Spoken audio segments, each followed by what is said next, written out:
बच्चों, wheat stone bridge और Kirchhoff एक बहुत इंपॉर्टेंट टॉपिक है इस साल के बोर्ड एग्जाम के लिए। या तो इन्हें सेपरेटली पूछा जाएगा या फिर इन्हें हो सकता है कंबाइन करके पूछ ले। तो इस वीडियो को देखने के बाद मैं गारंटी लेता हूं आपको पूरा का पूरा व्हीट स्टोन ब्रिज और किरचॉफ इजीली समझ में आ जाएगा और कैसे क्वेश्चन अटेम्प्ट करने हैं ये भी क्लियर हो जाएगा। तो इस वीडियो में मैं आपको बहुत फेमस टॉपिक जो कि है proof of balanced wheat stone bridge, WSB मतलब होता है बच्चों wheat stone bridge. Wheat stone bridge का बैलेंस प्रूफ करो बाई किरचॉफ की मदद से आता है। तो इन दोनों को कंबाइन करके ऐसे पूछा जा सकता है कि भाई साहब एक काम करो, व्हीट स्टोन ब्रिज है उसका बैलेंस होता है वो प्रूफ करके दिखाओ।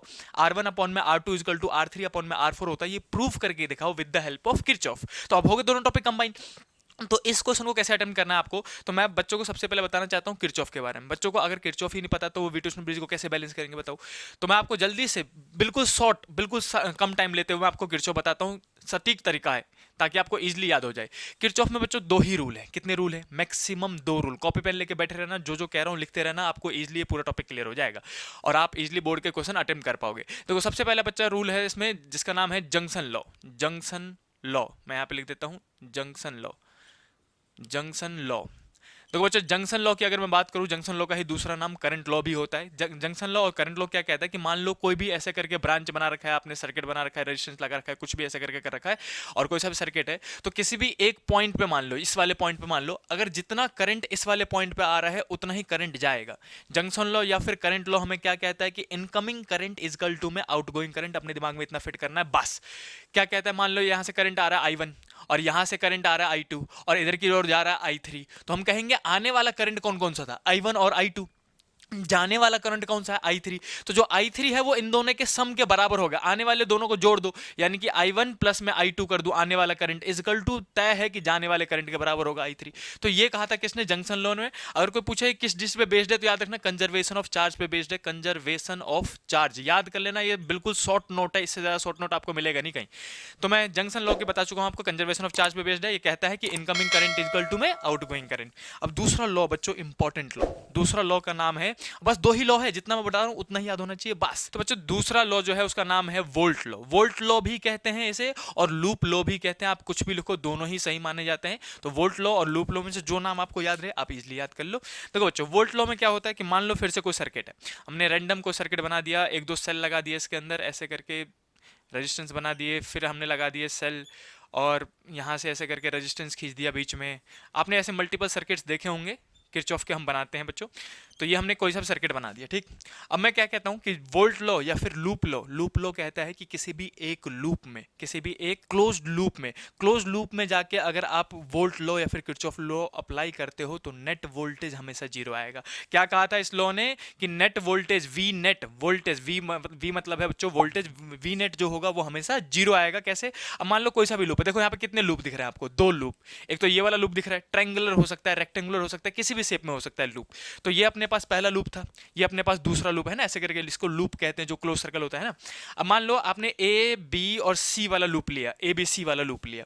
अब इसमें जितने भी वोल्टेज हैं उन सबको जोड़ दो तो वो हमेशा जीरो के बराबर आना चाहिए। ये लॉ है, ये लॉ मतलब प्रूवन है, इसको आपको यूज करना है बस। कैसे? अब कौन कौन सा वोल्टेज जोड़ोगे?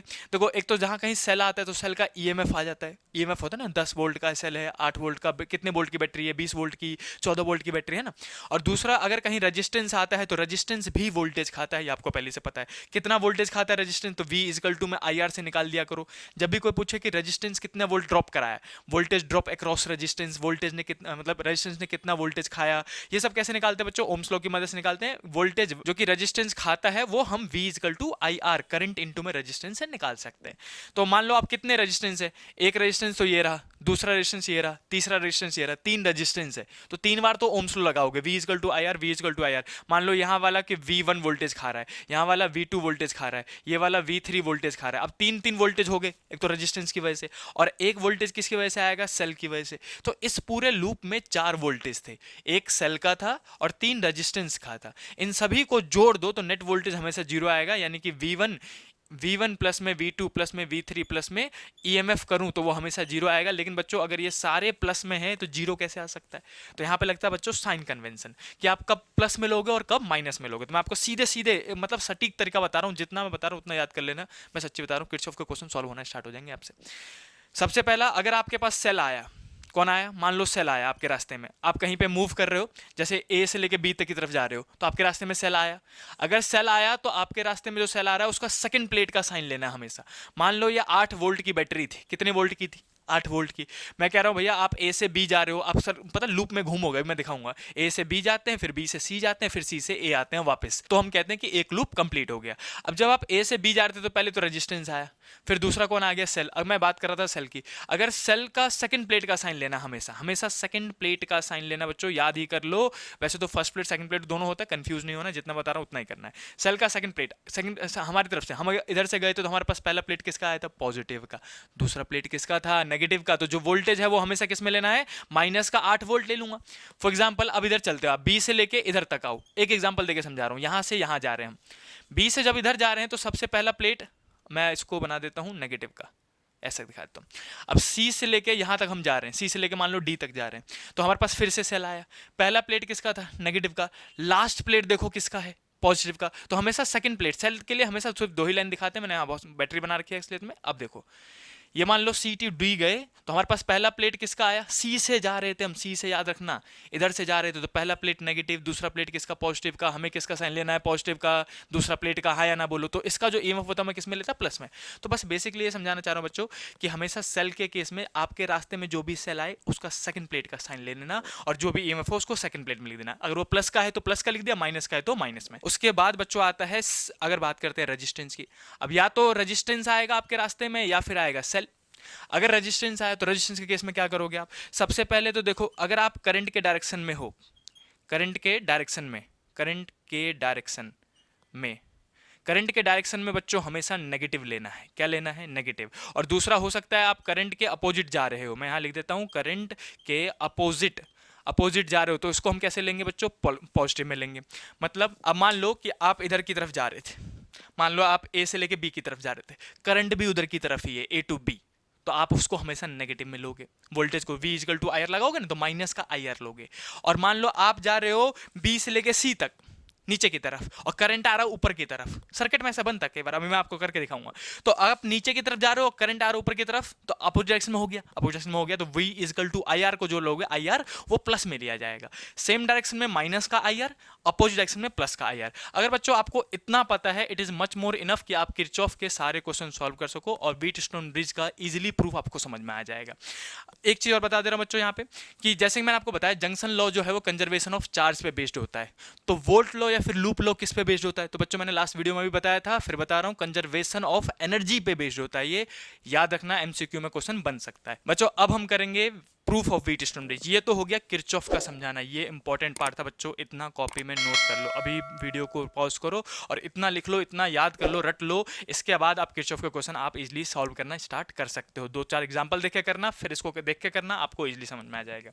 अब बच्चों इसी के बिहाफ पे, अगर बच्चों को ये नहीं आता ना, बच्चा ये कर ही नहीं सकता। प्रूफ ऑफ व्हीटस्टोन ब्रिज उसको समझ में ही नहीं आएगा, पता चले रट रहा है, यहाँ पे I1 था, यहाँ पे R2 था, यहाँ पे IG था, ऐसे करके। तो इसलिए बच्चों को मैं पहले ही वीडियो में बता देता हूँ। अब देखो बच्चों, प्रूफ ऑफ व्हीटस्टोन ब्रिज ये मैक्सिमम 2 से 3 नंबर में आ सकता है, 2 मार्क्स और 3 मार्क्स में आ सकता है बच्चों, एग्जाम में फुल चांसेस हैं इसके आने के।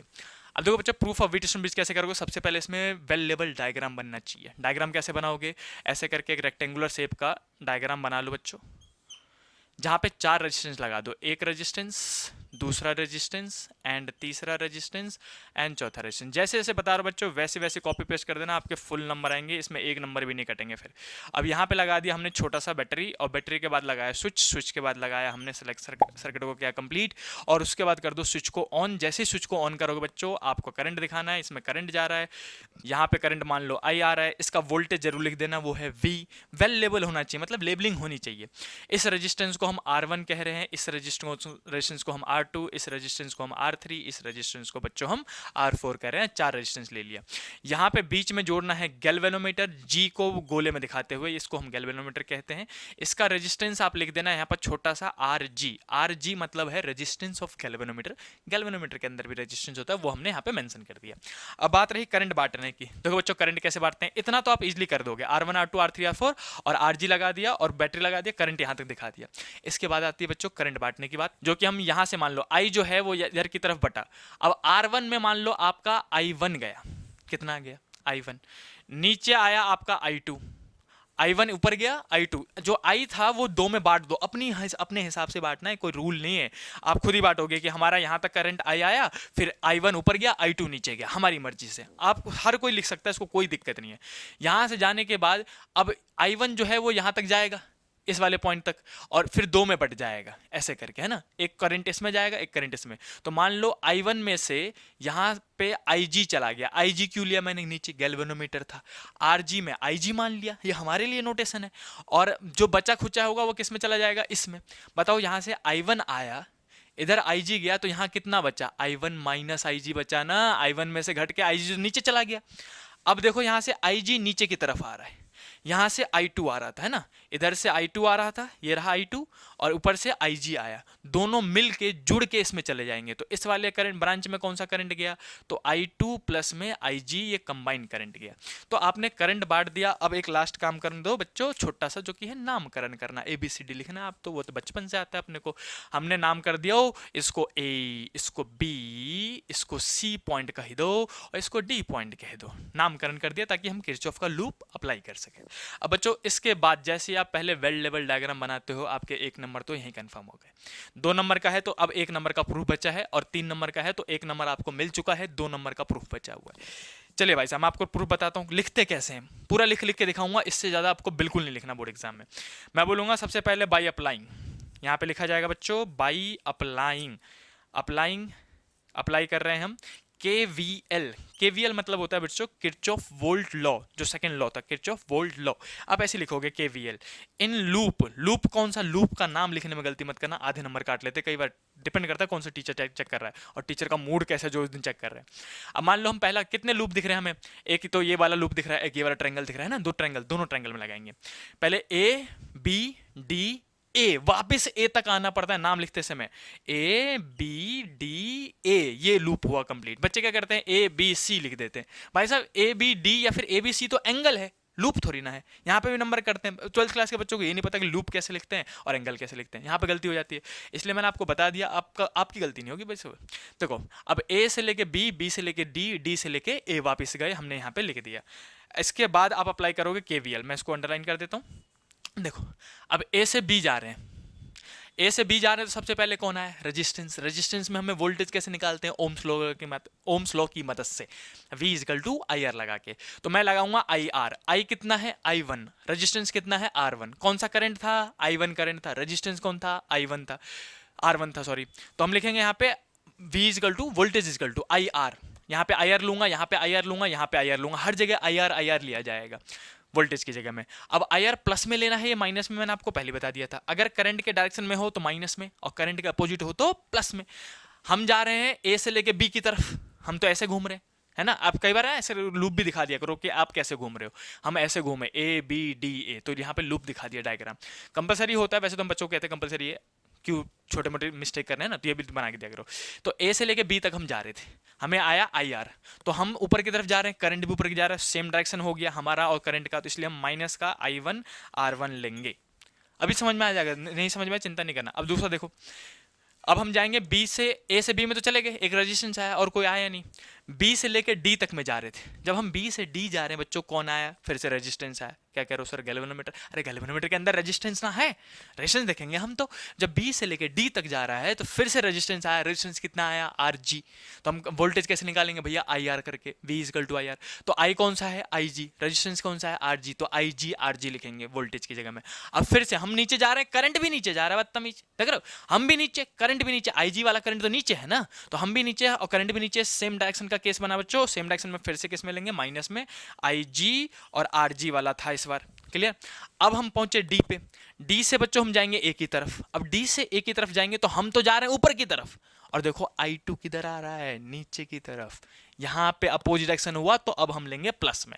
तो हम जाएंगे, फिर लिखेंगे भैया प्लस हो गया, और करंट कौन सा है, I2 वाला, रेजिस्टेंस कौन सा है, R3 वाला, और नेट अब वापस कहाँ पहुंच गए, A पे। और जहां आप लूप कंप्लीट कर दो, = में 0 रख दो, खत्म। इसको कह दिया हमने इक्वेशन नंबर 1। इक्वेशन नंबर 1 कैसे पहले बच्चों, एक काम करो, ये सारे माइनस के टर्म्स उधर ले जाके प्लस कर दो।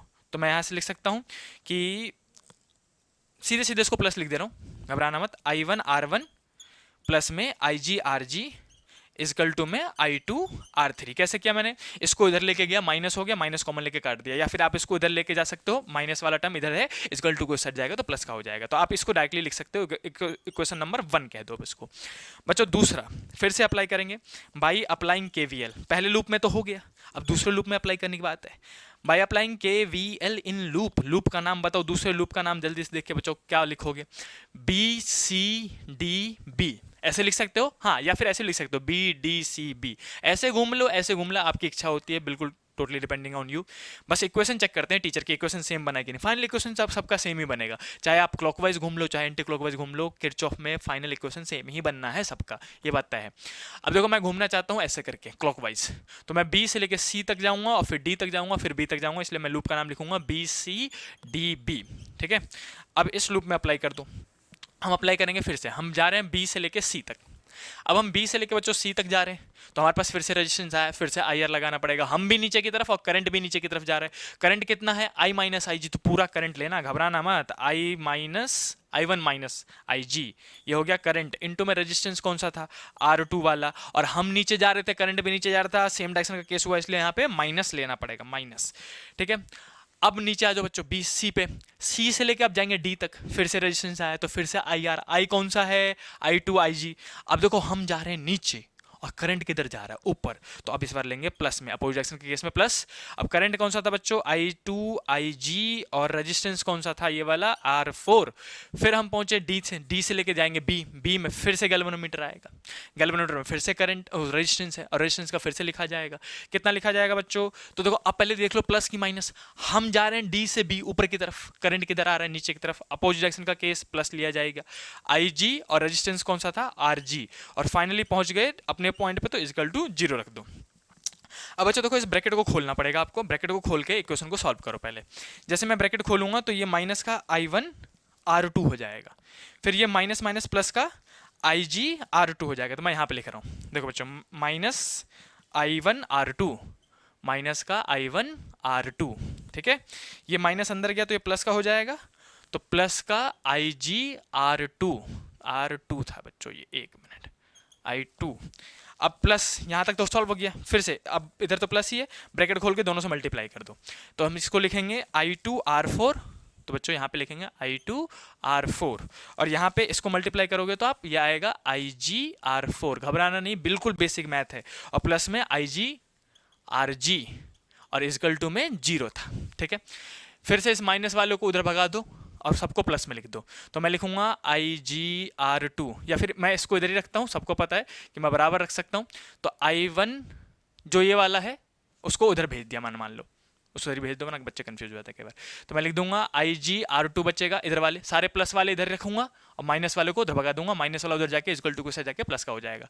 तो प्लस में I2 R4 लिखा, और प्लस में IG R4 लिखा, और प्लस में IG RG लिखा, ये सारे तो मैंने एज इट इज लिख दिया बच्चों, और ये माइनस का था, इक्वल टू को सेट जाएगा तो प्लस का हो जाएगा I1 R2। ये हो गया हमारा क्वेश्चन नंबर 2 कह दो बच्चों इसको, ऐसे करके। ठीक, अब इसके बाद लगानी पड़ती है बच्चों कंडीशन। यहाँ तक तो आपको किरचॉफ हेल्प करेगा, बच्चों को किरचॉफ नहीं आता बच्चा ये इक्वेशन ही नहीं बना पाएगा, और जबकि 2 नंबर का सीधे संपर्क, अगर आपने इसको दूसरी तीसरी बार लिखा ना, रट जाएगा तुरंत। तो कोशिश करना, एक बार तो अभी वीडियो देख देख के लिख लो, समझ रहे हो, वीडियो देख देख के एक बार लिख लेना, एक बार किसी दोस्त को बता देना, और तीसरी बार खुद एक बार लिख के देख लेना, हो गया 3 बार आपने लिखा, आप भूल ही नहीं सकते उस डेरिवेशन को, इतने अच्छे से आपको याद हो जाएगा। इसलिए मैं कहता हूँ इस वीडियो को देखने के बाद आपको वीटस्टोन और किरचॉफ दोनों क्लियर हो जाएगा भाई साहब। अब देखो बच्चों, यहाँ पे आपको कंडीशन क्या लिखनी है कि in case of balanced Wheatstone bridge, in case of balanced, अगर व्हीटस्टोन ब्रिज बैलेंस्ड है, तो इन case of balanced Wheatstone bridge, पूरा नाम लिख देना, व्हीटस्टोन ब्रिज। व्हीटस्टोन ब्रिज अगर बच्चों बैलेंस है, तो इस केस में क्या होता है कि गैल्वेनोमीटर में कोई करंट फ्लो नहीं करता।